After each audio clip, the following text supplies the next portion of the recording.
எழும்போதும் வேலும் மயிலும் என்பேன், எழுந்தே மகிழ்ந்து தொழும்போதும் வேலும் மயிலும் என்பேன், தொழுது உருகி விழும்போதும் வேலும் மயிலும் என்பேன், செந்தில் வேலவா முருகா. அன்பு நேயர்களுக்கு வணக்கம். இன்னைக்கு நம்ம வீடியோவில் முருகப்பெருமானை எப்படி வழிபடலாம், முருகப்பெருமானுக்கு உகந்த பூ மாலை விரதம் என்னெல்லாம் பண்ணலாம் அப்படின்னு பார்க்கலாம் வாங்க.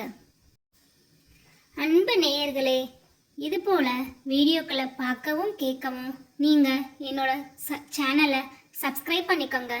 உங்களோட ஆதரவு எனக்கு தொடர்ந்து கொடுங்க. வாங்க நேயர்களே, இப்போ வீடியோவில் போகலாம்.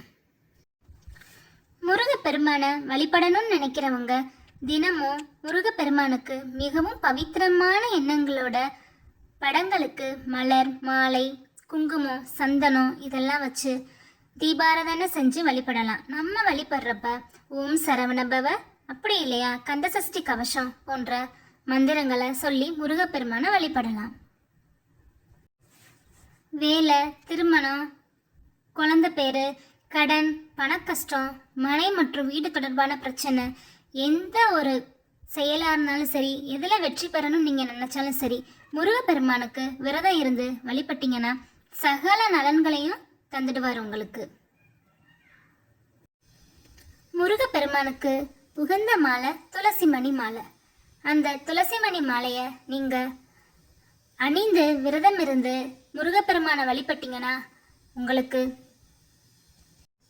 வேண்டியது அனைத்தும் நிறைவேறும்.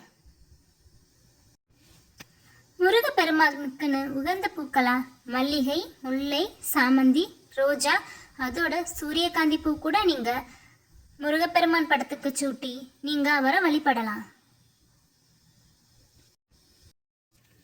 முருகப்பெருமானை வழிபடணும்னு நினைக்கிறவங்க திதி, சஷ்டி, விசாகம், கார்த்திகை, திங்கட்கிழமை, செவ்வாய்க்கிழமை ஆகிய நாட்களில் தொடர்ந்து வழிபட்டு வந்தீங்கன்னா நீங்கள் நினச்ச காரியம் நிச்சயமாக நிறைவேறும்.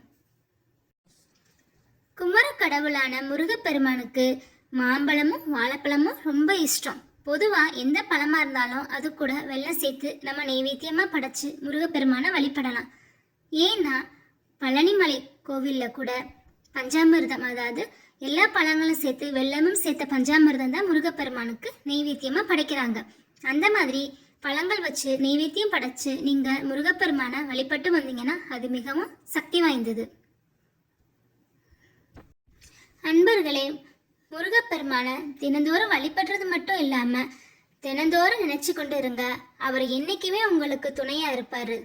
நீங்கள் நினச்ச காரியம் அனைத்துமே வெற்றி பெறும். நன்றி, வணக்கம். நம்ம இன்னொரு வீடியோவில் சந்திக்கலாம். என்னோட சேனலை சப்ஸ்கிரைப் பண்ணிக்கோங்க. நன்றி.